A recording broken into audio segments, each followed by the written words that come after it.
Why does practicing play such a big role in obtaining a skill? Because you fail. Because in order to learn, in order for you to practice, it means you have to fail. Getting on a bike, getting off, falling several times. To learn is to fail.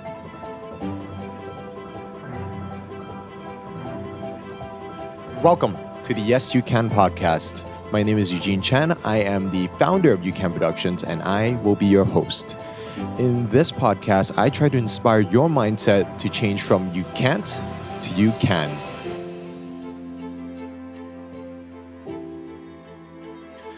So, in this third episode, I'm going to talk about how I learned filmmaking without going to film school. And I'm going to be sharing with you three different techniques or three different things that I've been doing throughout the years in order to master filmmaking. And this might apply to you even if you're not a filmmaker, if you're a musician, if you are a graphic designer, if you are a UI, UX designer. If you're not studying what you'd like to be doing in the future for a career, here are some tips from me, 3 tips from me as to how you can gain, mastery of the techniques that you're not studying in school. Okay? So number 1, practice. Practice, practice, practice. And what do I mean by practice? If you know how to swim and if you know how to bike, I'm sure you've learned it by doing, by practicing, by trying. And to be honest, I can show you a book on how to bike, how to swim, the physics behind it, gravity, forward force and friction and all that. But nothing will beat practicing it yourself, because even in my example, film school, I'm sure from the people that I've met and the people that I work with, in film school, you learn a lot about the theory, and there's only so far you can go with a theory. Imagine I told you, here's a book on how to swim for dummies, or how to bike. You pedal, you try to get balance, you try to build up speed. But if I just put you right in front of a bike, I'm pretty sure 90% of the people won't be able to pedal, won't be able to bike balance on their first try. And that's what I'm trying to say. You need the hands-on experience, and that goes beyond biking and swimming.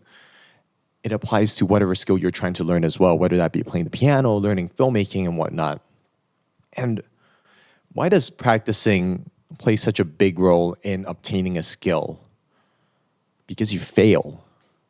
Because in order to learn, in order for you to practice, it means you have to fail. Getting on a bike, getting off, falling several times. To learn is to fail, okay? And in my experience, failure, and what someone that I look up to, Christo, fail means a first attempt in learning. And if you take something away from a failure, then you've gained something, then you've learned something. And that's what I did. I practiced different filmmaking techniques over and over and over again before I got paid a single dollar. And you know what? It was for fun. It was for passion, and that's what fueled me throughout the years. And by doing so, you practice each technique continuously, individually, until you've mastered each and tiny little different techniques within the techniques, right? In the world of filmmaking, before you learn about lighting, you probably need to learn about the exposure triangle, ISO, aperture, shutter speed, and then you can move on to lighting, different types of lighting, high key lighting, soft lighting, hard lighting, and then you can go into color tones and whatnot. So it's about practicing the foundation and then failing again and again, because it's best to fail on practices than failing in an actual job or a paid experience, right? A paid job. The way I practiced was I just loved shooting. I took my camera out everywhere I could shooting. Initially, it was photography. I just did a lot of street photography, brought my camera down, took lots of shots of people on the streets and then just of my pets and food. And that helped me get my 10,000 hours in for getting that creative eye. Because if you're in the creative industry, you'll know that your vision, your ability to see an image to determine whether it's good or bad is very important. And how do you gain that? That's through practice. There's no way you can read about it and you can watch a lot of films or like tutorials on it, but you have to have hands-on experience. And I mean, eventually it went from photography to making my own short films that taught me about storytelling, writing, scripting, and pacing and whatnot. And then it went on to like lighting, and you just got to keep practicing and practicing. So that's number one. You have to keep practicing. And if you are really passionate about what you're learning, you'll have the drive for it. Okay? The second thing is, once you've practiced the fundamentals and you've failed again and again, it's time to learn from someone who's better than you.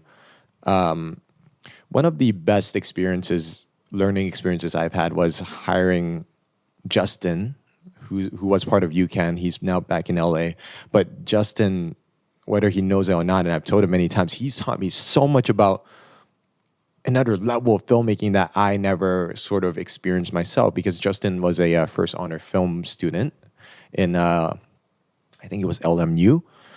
And he taught me so much about lighting without teaching me at all, because I was just watching him work on different projects. And I realized, he was doing really cool stuff with negative fill and different types of lighting. He would try like wrapping the light around the subject, and it was very minor stuff, even with like grip and gaff equipment.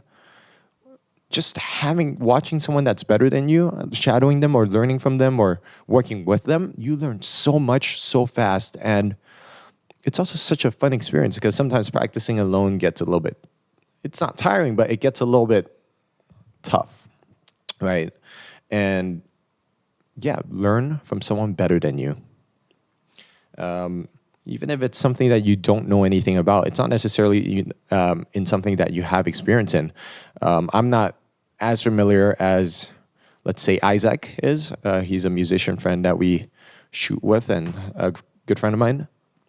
He'll be telling me about like LUF and like the different types of like compression and like denoising, and I know a bit of that, but he is an actual audio engineer, so he was trying to teach me a lot of stuff. So work and learn from people better than you.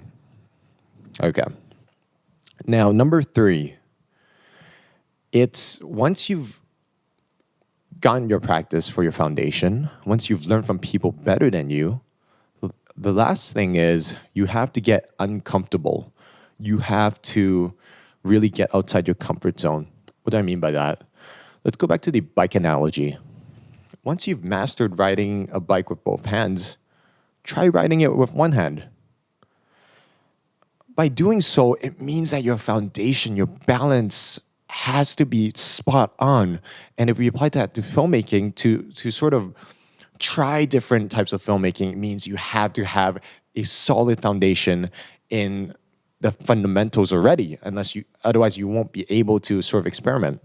So by getting uncomfortable, you learn new skills, but also you've sort of solidified your foundation as well, because you can't scale without having a strong foundation. Okay? So let's recap. So number 1, practice, practice, and fail, fail, fail. Number 2, learn from people better than you. Number 3, get uncomfortable. Okay. And before we move on to questions, I'm going to give you a few recommendations as to who you can watch online to further your filmmaking. And again, don't just watch. You have to practice. You have to make your short films. I've made over 20 plus short films. The first few were absolute crap. But if you don't make your first one, how do you make your 50th? How do you make your 20th, 100th film? How do you improve without taking the first step? Okay? So people I would recommend are Epic Light Media and Threefold on YouTube. It's important that you watch people and learn from people that you aspire to become, or who have style that's similar to yours, because For example, I'm not a big fan of the big like camera movements with the whip pans and like the crazy transitions. I don't think that's my style, so I'm not going to learn from them, right? If I want to continue learning, I wouldn't be learning from that style. So find the right audience, find the right mentors and teachers. Yeah. And one question that came up was, how has engineered helped me become a better filmmaker? And it took me a while, but I think it's helped me to become more optimized and more efficient. Because as a reminder, I studied industrial engineering, and that's about productivity, efficiency, product design, and whatnot. So if you go on set with me, a lot of our clients actually praise us for being very organized and say we're like a full-on machine, like constantly working. It's very organized and structured the way we work. So it's constantly, it's it's like we're so experienced and so prepared that everything just keeps going like a machine. I don't know how to say it, but essentially it's less chaotic according to my clients. But essentially they say it's very optimized, efficient, and structured. Okay, let's get on to questions. We have some from my team, Sean. His question is, there's an ongoing debate about whether you need to go to film school to pursue filmmaking.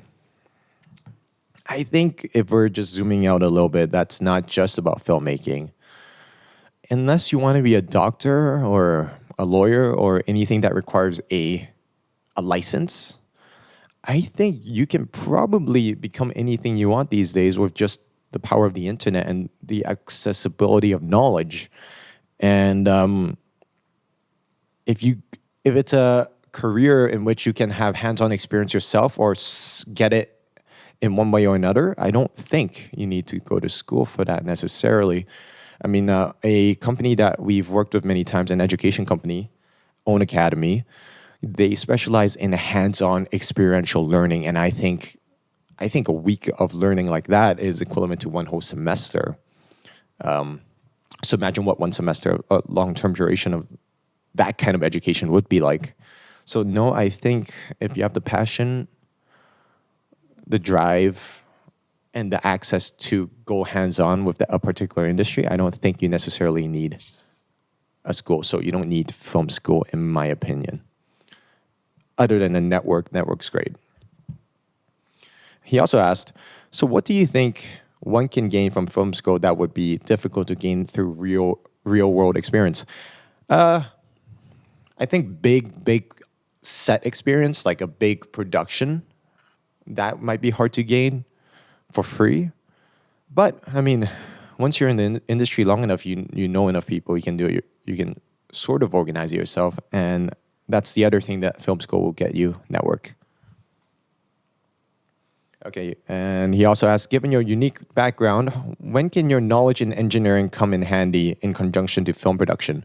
I mean, like I said, I specialized in optimization and making our team as efficient as possible. I don't like any wasted time or wasted efforts or zero productivity on set. But I think another thing is sort of, if you're on bigger sets, you'll have grip and grapher, and sometimes sets can get a little bit complicated in the way we have to set up lighting to the ceilings and like different parts of the set. I think sometimes my engineering comes useful, but who knows? What advice do you have for students who want to pursue filmmaking, but may have some barriers from stopping them, like traditional parenting? Traditional parents. Well, that's exactly for me. I had traditional parents, and I didn't have money for film school. Advice would be to just make films that you enjoy, watch as many videos as you can to learn it, and try as many times as you can and fail as many times. Okay. I think we have one or two more questions. How to stay motivated and keep yourself accountable. Okay, I've got two answers for this. One, I've already mentioned. If you're passionate about the specific career or like specific industry, you're going to have the drive. You're going to have to want to do it. No one's going to push you like in school or at a job. You're just gonna have to crave that knowledge yourself. You want to create, you then create. If you're a musician, make music. If you're a filmmaker, make films.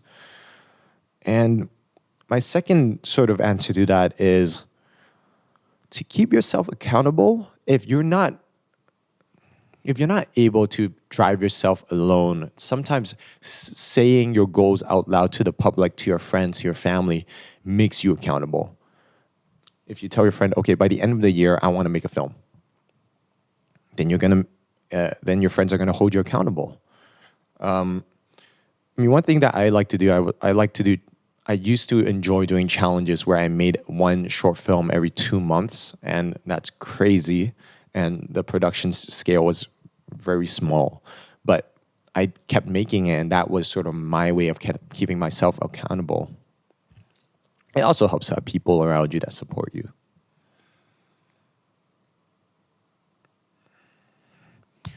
One last question. How to have the growth mindset and not get stuck in that I didn't learn it at school, wasn't my major, so I won't be good at it. That's the whole EuCan mindset, isn't it? It's about believe in yourself, because one thing that I realized sometimes when working with so many different clients and so many different people is I think to some degree we're all just trying to make it. Even if we have like specialized people in business, specialized people in tech, to some extent I feel like we're all just learning as we go and trying as we go. So if they can do it, why can't you? You might be in a different place to them, but your process shouldn't be any different. So that was a big realization for me when I met like big people who I found was similar to what I just said. And I mean, if you know me, then you know I've always had the EuCan mindset. I've always been like, let's just do it. Even this podcast, I literally one day said, okay, enough waiting. I'm going to take out my camera, put up the mic. Let's just do it. Taking the first step and never looking back is a good way of staying focused on where you want to go. And growth mindset it's difficult when you can't see the end goal, when you can't see the final destination. So I think what you have to do is you have to, one, set a long-term goal for yourself, something that's measurable in maybe let's say 5-10 years, what you want to achieve, something that's also obtainable and achievable, and also smaller goals to sort of reward yourself, keep you motivated throughout, the first few months, first few years. So tiny little appetizers before you get to your main course. That's my advice. It's hard to change your mindset in one podcast, but that's my answer to that. And I think that's pretty much it for this episode of the Yes You Can podcast. I know we didn't dive too deep into actually learning filmmaking. It was more a mindset as to how you can master something without going to film school. And yeah, if you like this episode, we have new episodes coming out every Monday on Apple Podcasts, Spotify, YouTube, anywhere you can find podcasts. And until next time, remember, you always can. Bye.